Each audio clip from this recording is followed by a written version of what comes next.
If you're Mhm. going to business podcasting road or the influencer road, this is a fork. There are different choices you're going to make all along the way in how you produce your show and what you do. Welcome to Podcast Coaching for Kingdom Entrepreneurs. I'm Kristen Fields Chadwick, your podcast coach on this transformative podcasting journey. Our mission: empower Kingdom entrepreneurs to confidently launch and grow podcasts, fostering a journey of being seen, being heard, being known, and making a lasting kingdom impact. This is Podcast Coaching for Kingdom Entrepreneurs. Your voice matters. Hello, my friend.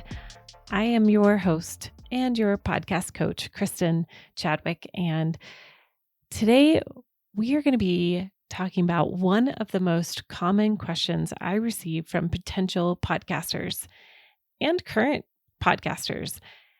And that question is, how do I make money as a podcaster? And I'm here to tell you and burst the bubble that it's not going to be like YouTube, where if you have a certain number of followers, you automatically start getting paid by YouTube. It doesn't work like that, unfortunately. So until it does start to work like that, maybe one day we'll cross our fingers. We are going to talk about strategy and podcast advertisement and how to monetize your podcast, because it is possible. It is possible to bring in income. It is possible to filter your listeners through your podcast into your business.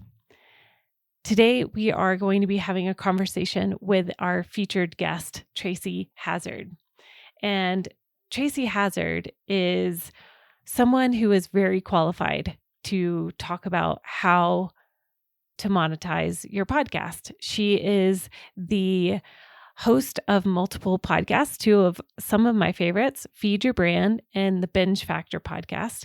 She also has created a hosting platform. Yes, she has created a hosting platform. It's called Podetize, so you'll have to go check out those things.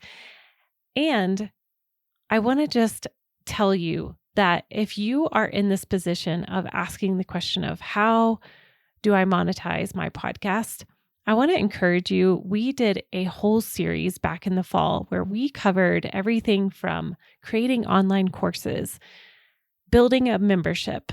Let's see, what else did we talk about? Doing online summits. There are so many options, and we can put some direct links. So if you want to binge, speaking of binge, if you want to binge some episodes all about podcast monetization, please go back and listen to all of those episodes. It was really helpful for me personally in my own business and podcast and in monetizing my own podcast. So I know it's going to be helpful for you. This episode today is going to be so helpful for you, whether you are just starting as a podcaster or you are 2 years into podcasting. We're going to basically go over advertising 101 for podcasters. Now, before we jump right into the episode, I want to tell you something exciting. I have been working on something that I am so excited to share with you.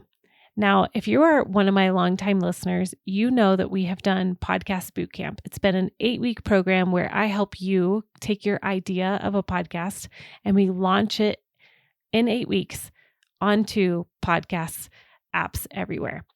Now, that has been an 8-week process that I have done a handful of times, and now it is available to you, the first 3 videos, for free.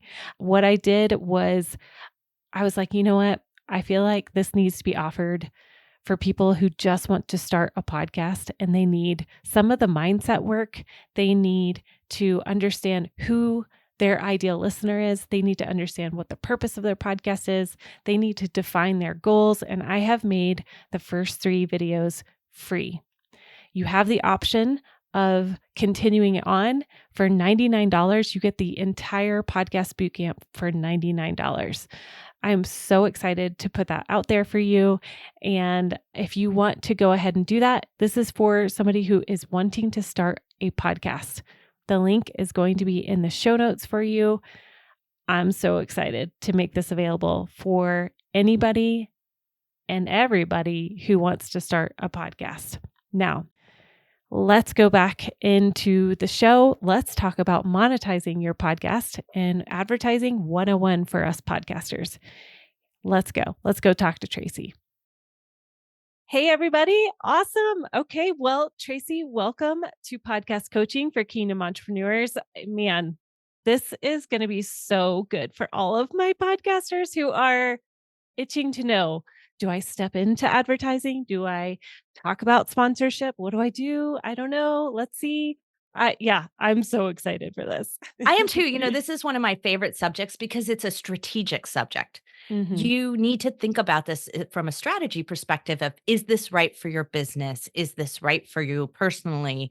Is this the mode you want to go down? Because it's a decision point. If you're Mm-hmm. going to business podcasting road or the influencer road, this is a fork. There are different choices you're going to make all along the way in how you produce your show and what you do. Yeah, so true. And I think this is one of those good questions that we need to just pause and ask, what is the value that this road will take? Or is this avenue a great decision for my business, for my coaching, for leadership, for ministry? Or is it sponsorships or courses or my own thing? I think that's just a great way to start. So I know we talked about a little bit of, let's talk about the why behind advertising. So most people go into it, I think, with the why of, I just need to make some money to subsidize this thing that I've been doing for Mhm. free, right? And I don't think there's anything wrong with that, but actually gearing your show and making money off of advertising is harder than you think. And it is more work in a path that might take you away from nurturing a community, building a business. So you just need to really think about this. Is my why for doing this, is why I'm taking in advertising a monetary need only? Or is this temporary monetary need till my business gets going, till I'll be making money off of the other side of it? And if that's the case, your decisions that you're going to make are going to be very, you know, counterproductive in a way. Mhm. So I'd say an influencer's choices and a business's choices Mm. are two polar different things. And so I like to I'm going to call it the monetization strategies into three: Okay. advertising, sponsors, and affiliates. I kind of lump them together because it doesn't matter whether they pay you up front or they pay you after the fact. Sponsors and affiliates are the same thing to me.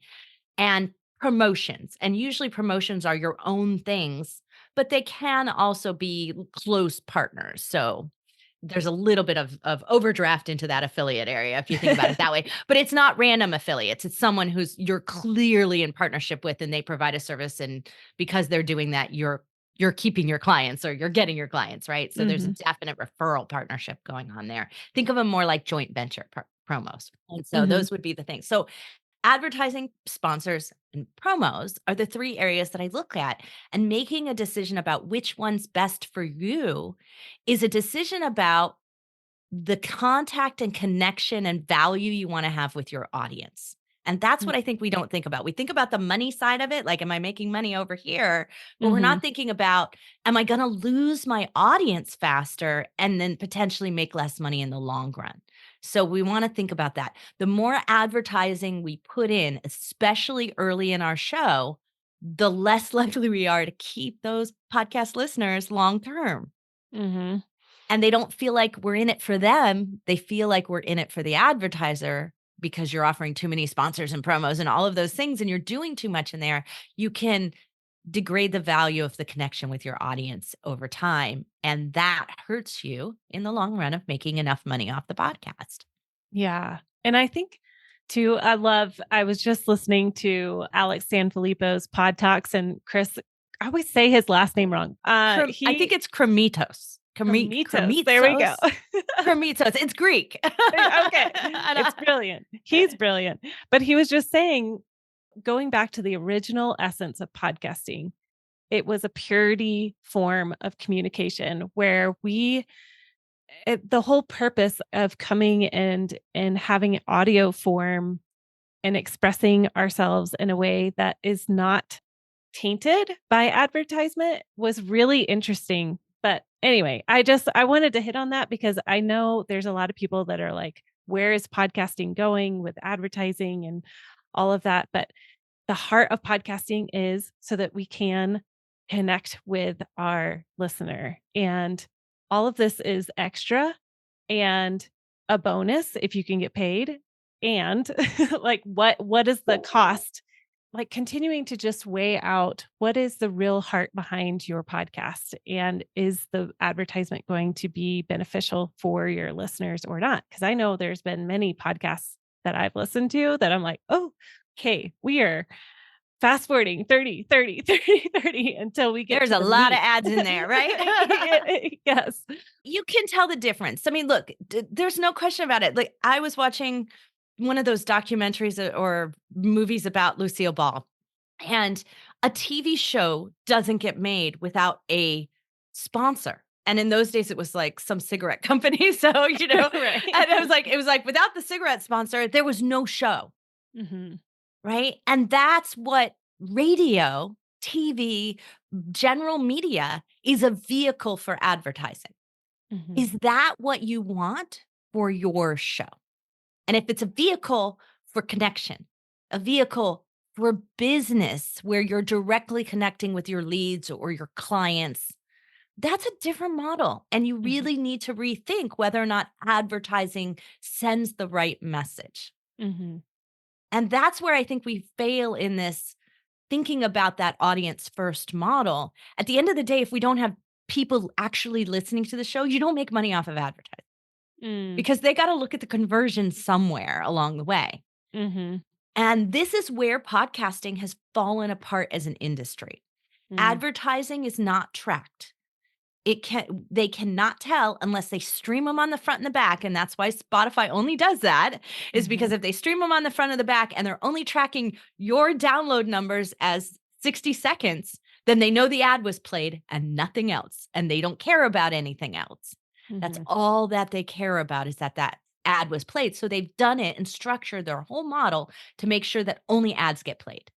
Yeah. Not anything focused on making sure your show goes to that audience, and that audience gets to play through and listen to the whole thing. There's no metric on that. The only people who have metric on that is Apple, Mhm. and the playthrough is very hidden in their statistics, Mhm. and they refuse to pass it back to the hosting company where you have to host your show. We're hacking that right now at Podetize. We're working on that, and it's one of my goals in this first quarter of the year is to make sure that that playthrough statistic, it's something I make my clients check, is Mm. their playthrough. Because if you don't have good playthrough, you're not connecting with your audience, and it means nothing.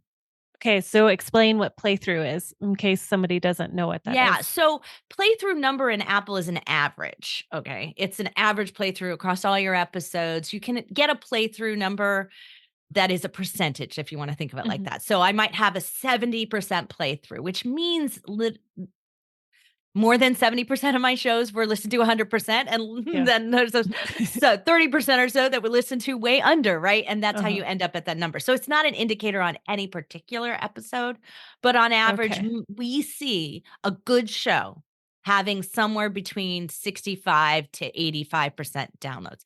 I mean, playthrough, sorry. And Mhm. we see some shows that are significant value to their audience have 110% playthrough. There's a show we have on breast cancer survival, like how you thrive after breast cancer. And people must go back and re-listen to sections, get Mm. inspiration because there's 110% playthrough on that. The other Mm. thing that I think could be happening is that they're then playing it for somebody else. Mhm. They're playing it for their family member. "Oh, you have to hear what was said to this." That's a beautiful thing right Mhm. there. That's an extremely valuable show, but that show couldn't get advertisement. They tried. They Mhm. couldn't get advertisement, and they had 110% playthrough because they had less than 10,000 downloads per episode. Mm. But that's so wrong because if it touches 100 women struggling from breast cancer this Yeah. week and it touches 100 of them, Mm. and I'm advertising or sponsoring this show, that's of great value. Everyone's my interested audience. So the problem with the advertising is that we're not looking at those playthroughs. They have Mm, no ability to see that. And without that, if your ad is played in the last third of the show, there's pretty much you look at the number and you go, "Oh, 70% playthrough. They didn't hear my ad," which isn't true, but mm, that's what the belief is. So yeah. that's where we're going wrong in the industry, is that that number is not becoming a significant part of every single episode. How was the playthrough on this episode? Mm, How much of my subscriber base is actually listening? mhm, Now, Apple and some of the companies are trying to deal with that, but their answer is just to stop downloading. mm, So now they hurt the industry from the other side by lowering downloads so far, or IAB statistics, which we refuse to comply with that at Podetize. We're the only podcasting host company that refuses to comply with IAB. And we do it because we think it's wrong.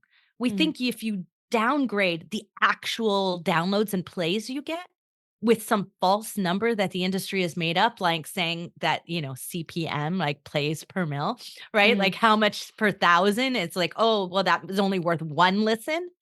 That's not true because we can see the pull off of our server and it harms someone who's really trying to use their podcast for their mhm, business. So we yeah. refuse to comply with that. But it's downgraded the numbers so far that, in my estimation, you need 50,000 downloads an episode in order to really qualify for anything worth giving away your audience for in advertising. That's a Wow. pretty high I That's can tell you huge. it's huge. There is Mhm, less than 1% of my client base, and mhm, many of them have been podcasting for years, that would qualify for that kind of download number. But yet some of them make thousands of dollars every month in sponsorship models and promo models. yes. Mm, Difference, real big difference in looking at the numbers. So I'm not in favor of the advertising model unless that is the purpose you started the show with and you mhm, have a significant plan for increasing your downloads legitimately, not mhm. by buying them, and for increasing your playthrough. Yes. Yeah. That means So, heavy marketing, right? And that's right. Yes, exactly. So, I would say the majority of the people listening are definitely more of the organic, I just wanna reach the people that I'm called to reach, and it's not about the 50,000 downloads, it's about I just wanna connect really with my people that I know I can serve and I can serve well. So how would you if somebody is just dipping their toe in the sand and they are definitely more on that influencer track and they're wanting to, okay, Kristen, okay, Tracy, how do I start to really monetize my podcast in a way that is authentic and intentional for me and my listener? first off, don't try to do it before you hit 25 episodes. And I know that's kind of a hard thing for a It's lot of good. people to start, but it's the truth. Mhm. Until you get 25 episodes under your belt, you honestly don't know enough about your audience yet. They haven't reached out to you. You don't know how they're listening, what they're listening to. It's an anomaly early on with you starting, maybe getting a little like somebody saw it on social media, they find you. Like it's just a little harder in the beginning to build something that turns into a pattern of understanding. And that's what we need to hit to. So about 25 episodes is where we find that audience will reach out to you. They'll tell you what you think. You can start see a pattern of what I call binge listening, right? Where people are Mhm. finding your show and then start downloading all your episodes and you've got enough in the can, 25 episodes, to be able to start to see that spike in Mhm. your statistics. And that helps you understand, oh, I do have some binge listeners, which means that I've got playthrough and value without ever having to see those statistics on the other side. You know Mm. that that's happening because nobody's going to binge and go from one to the other and only play 10% of the episode. It's just not going to happen. Right. I mean, they might skip one that's totally irrelevant to them, but they're going to listen to it for like a minute and go, up, not me, and then go to the Yes. next one. But they're not going to do that consistently over a weekend. And then the other side of that is to say, once I hit that 25 episodes and I start seeing a pattern of things, is what does this audience need? What is the most valuable thing that I can bring to them? Is it recommendations? Then you might want to go a sponsor model.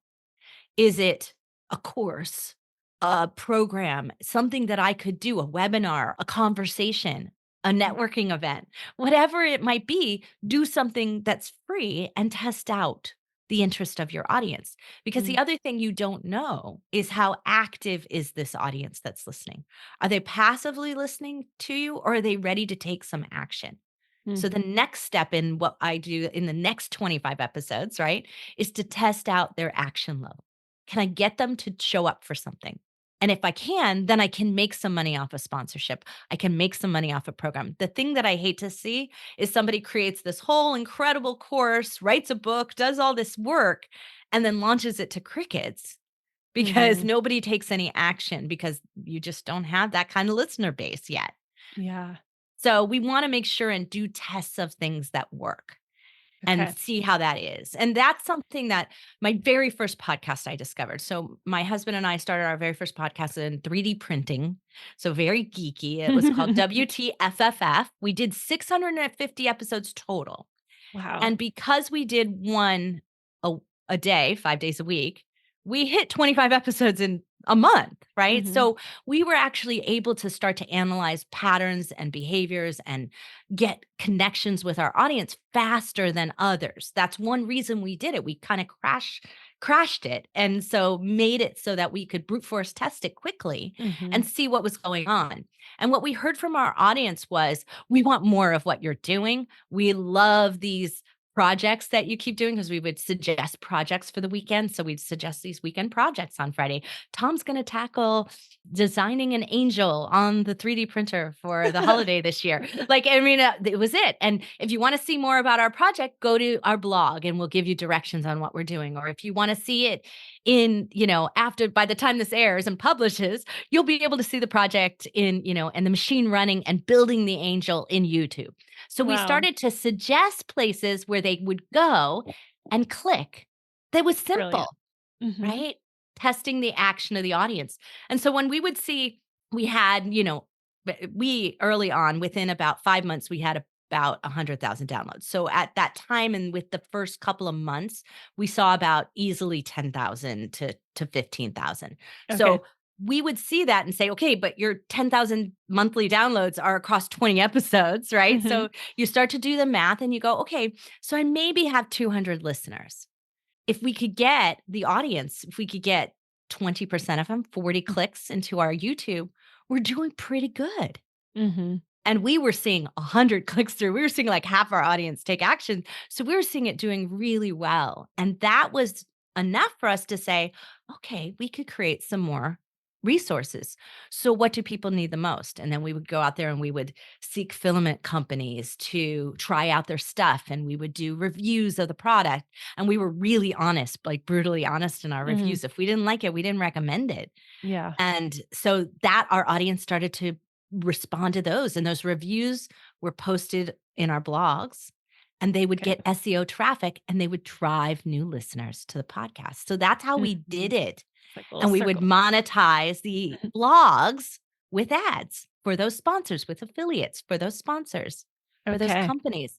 So, like, it was a mix of things that really created that traffic for us. And by the time we hit 100,000 downloads a month, we could take in real advertisers, paying advertisers, but we could charge them a premium because we knew our conversion rate.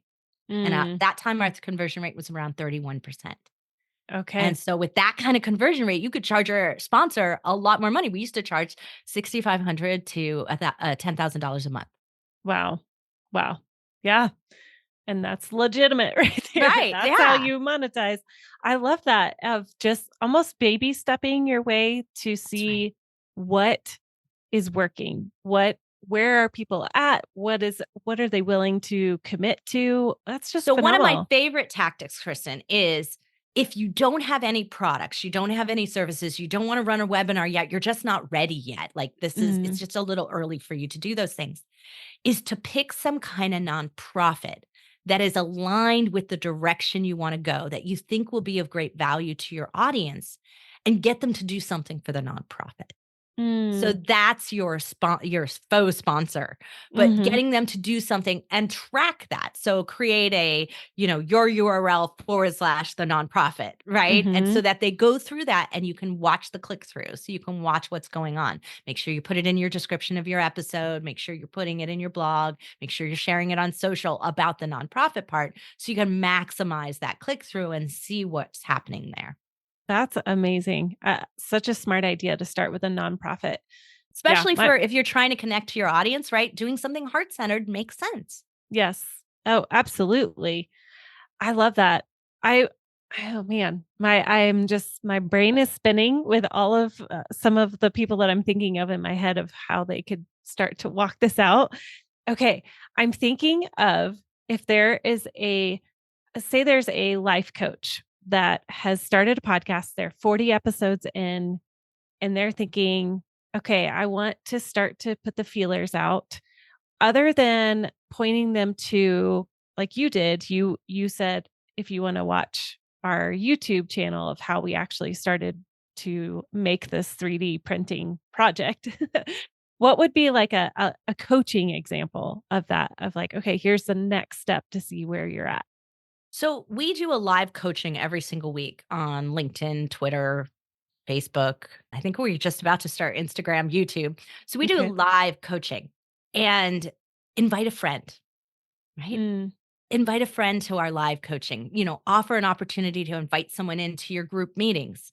Get them to, you could get a seat in my exclusive client group meeting mhm. if you message me. There's all kinds of ways to get them involved, to sit in on something and interact with you more personally. And that's Yeah. really what you want. You're a personality. You're the host of this show. You're an authority of some kind that they're anxious to meet. And if you can create an interaction point where they can get that without a lot of heavy lifting, without creating a webinar that makes it seem too salesy, but doing something where, hey, I've got this opportunity that I only give to clients. Why don't you come in? And if you message me and tell me why you're listening, tell me your biggest problem, whatever it is, make it, a little contest like, and DM me, make it easy. DM me, send me an email, whatever it is. Make them reach out though. Yep. And when they do that, then you invite them into this community. That's Mm, always a great, easy first kind of step that you mm, can do to just see what's going on with the audience.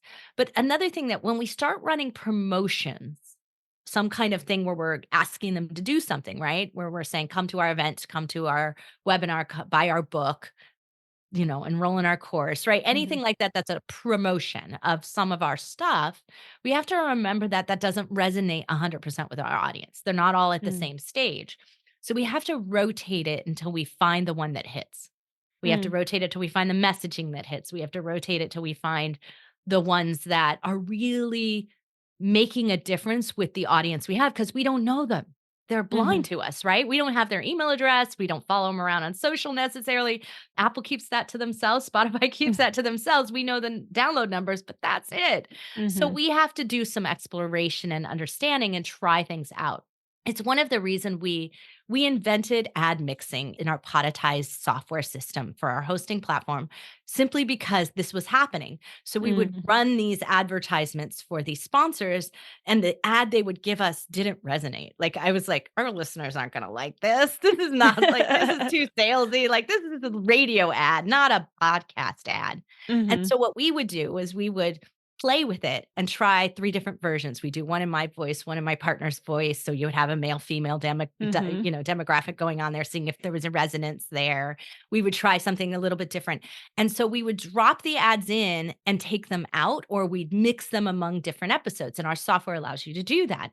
So that way you could say what's working, and then when you get one that's working, you lock it in and you do it across all the episodes.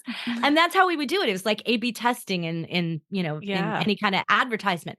But that's what even if you're doing it on your own, you're just making a verbal offer in the midst of your episode, mix it up. Don't think just because you did it the first time it didn't work. Try something different. Say it differently the next time. And also repetitiveness matters. Mhm, So, we sometimes think about only our forward episodes and we don't think about our back episodes, which is why mhm. we did our advertising program so you could drop it into your entire show catalog. Because when you get to 650 Brilliant. episodes, it's valuable space, right? Yes. And people Uh-huh. who find your show, if they're binge listening, they go back to the beginning and listen all the way through. So you Mhm, want them to have the most current relevant offer that you've dialed into and not some weird test you did 5 months ago, you Yes. want that to be the case.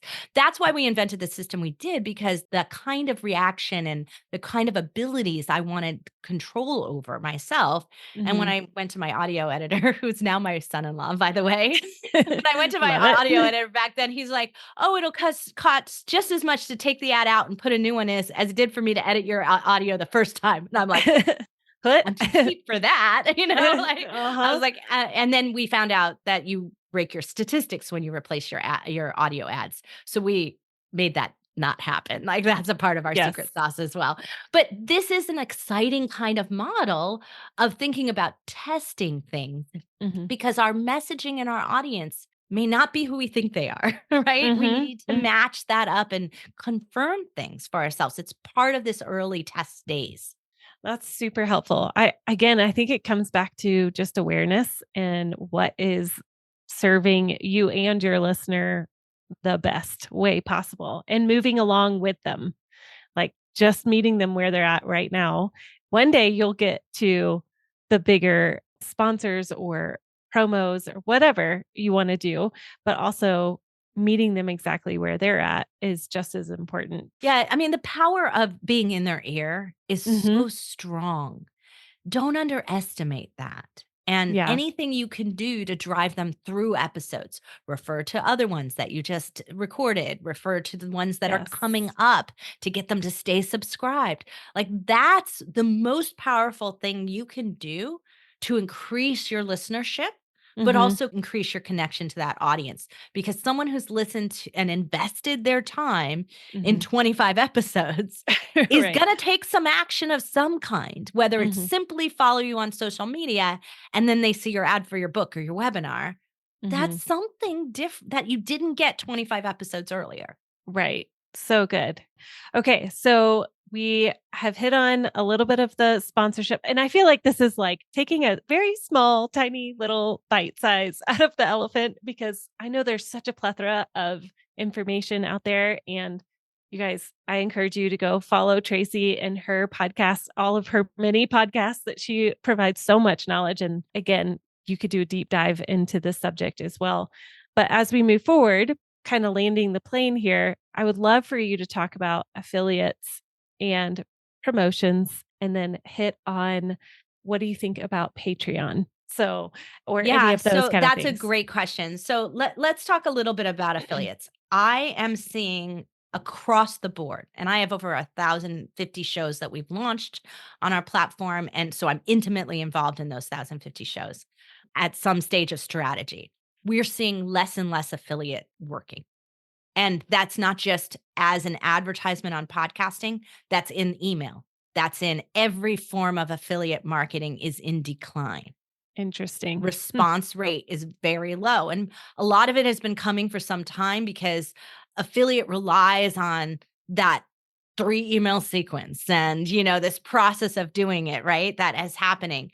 And it's not working because the phones are screening things out. The email systems are screening things out. They're being more focused for us and getting rid of all that extra noise. But a good steward of their audience, a curator for their audience, does something a little bit different. I never do affiliates in terms of like straight affiliates. I refuse to send emails for any of the people we've done business with or are doing affiliate relationships with.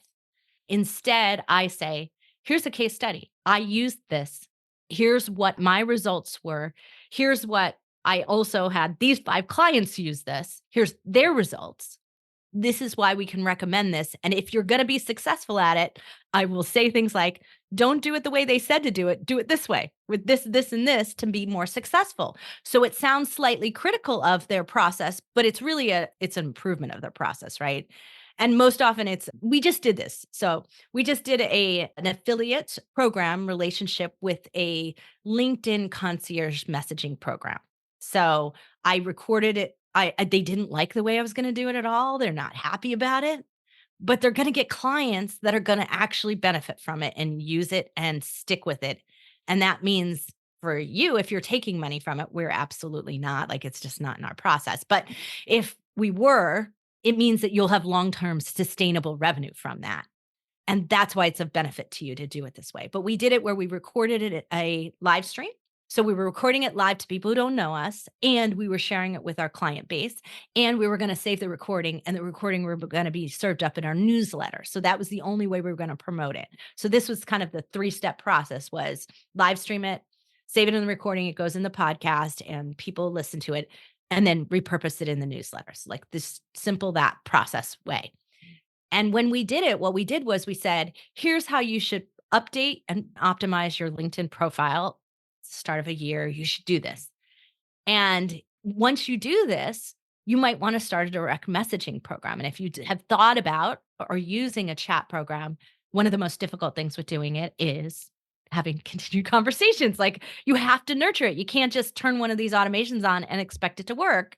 It's a shotgun approach that just doesn't, especially because we're all now inundated with all of these bot messages. So we ignore them. So how are you going to make this more personal, and what are you going to do with this? Well, this company has a concierge service. So like, you can see the path to the conversation we had, but we gave them all useful, helpful tips and tactical things that they could do to improve their LinkedIn. And then if they were interested in taking to the next level, here's something that they might be interested in. So we've warmed them up to listening to it. And now some of them will go and take their webinar and find out what the system's all about and what they do. But at the same time, we went back and said, and we've been now doing this for 3 months, and here's our results, and here's what we see on this.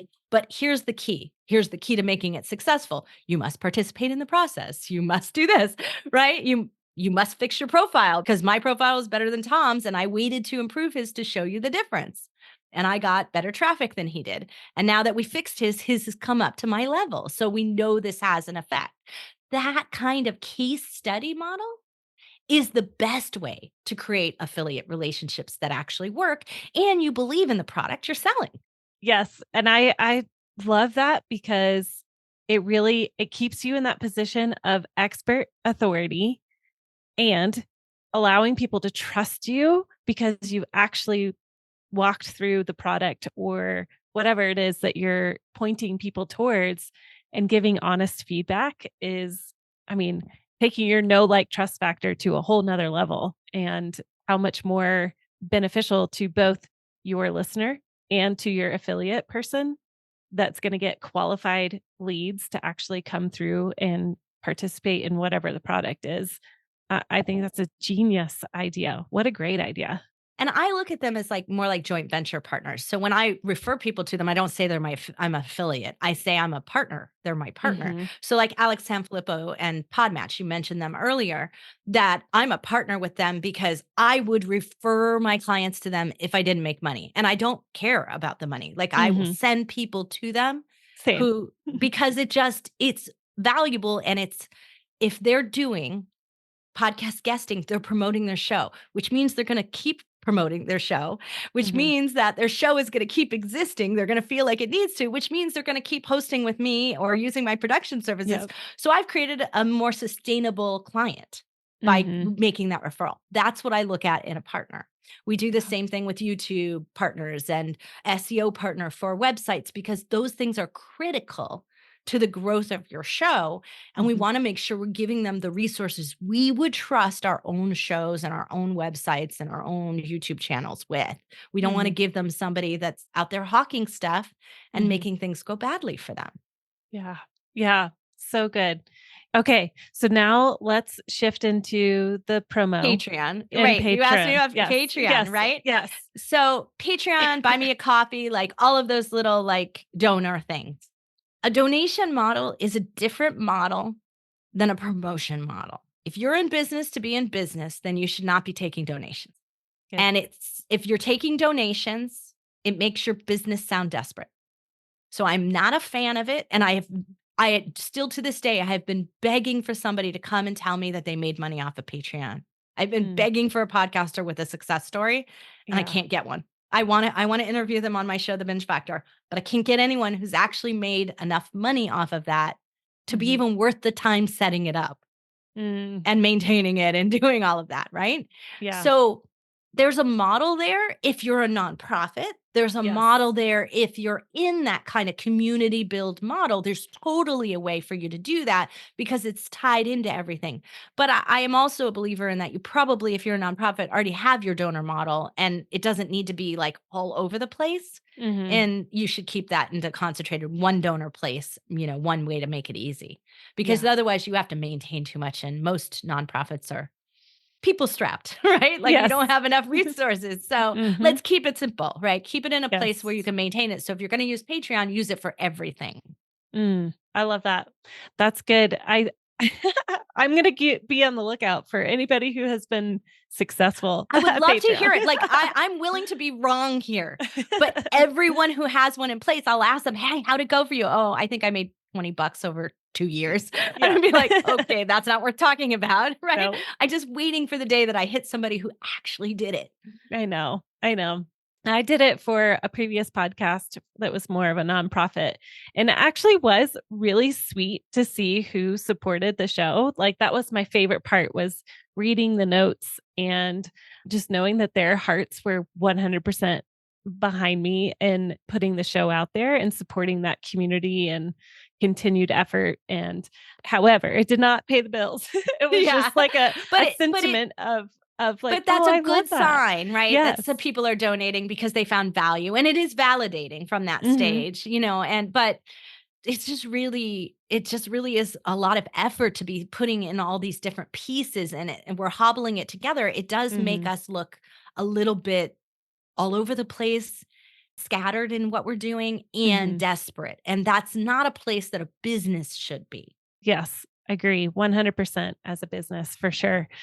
Oh man, Tracy, you were so helpful in all of these. I mean, it can feel so overwhelming as a podcaster to be like, gosh, where do I even begin with advertisements, sponsorships, the promotions, all of those things. And this has been a gift to so many people that are just starting out. And I encourage you guys go check out Binge Factor. It's such a fun podcast. And where else can they find you, Tracy? So we have Feed Your Brand, which is what we record live every single week at noon Pacific time on Wednesdays. And so we are covering all kinds of topics. Like this week, we just covered the significant statistic changes between audiograms and video shorts. Like there's Mm, all kinds of nitty gritty little interesting. topics.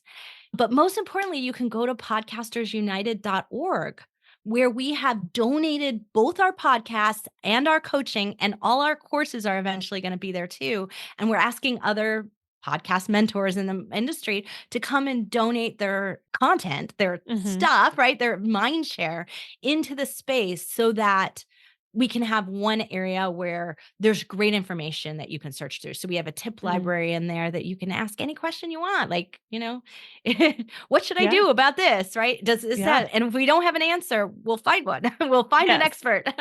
So, because I'm not an expert in everything. So Yes, I know. We're all sharing the love right now and that's feeding right. off of each Because other. because the thing about podcasting, and I want to say this is one of the last things to your audience, is like, look, there's a lot of information here. I Mhm. gave you a lot today. But if your takeaway was, I'm overwhelmed and I shouldn't do this, Mm. every podcaster I know says, I should have started sooner. Mhm. And Mhm. there is so much flexibility and forgiveness in this media that your audience is going to come along with you as you make your adjustments.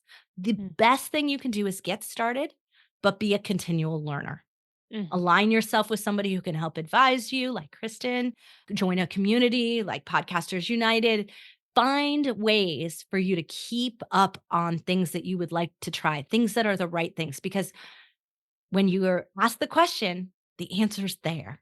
And you'll be able to Yes. go, that's what I need. Okay, I'm going to put that in my show. Do Mhm. one thing at a time, make those shifts over time. It's beautiful and flexible. It's weekly. Yes. Yes, I love it. Awesome. Well, thank you so much again, and it's been so helpful, and I'm so excited to send more people your way to hear all of what you have to share, and thank you. You're very welcome, Kristen. Thank you for what you're doing for the podcasting market as well. Oh, loving it. Thanks for listening today. Hey, I want you to know that there is an opportunity for you and I to connect. I would love to do that. Find a link below and we can schedule a one-on-one free 15-minute consultation. I want to hear, where are you in your podcasting journey, and how can I help serve you and help you bring that kingdom impact dream into reality?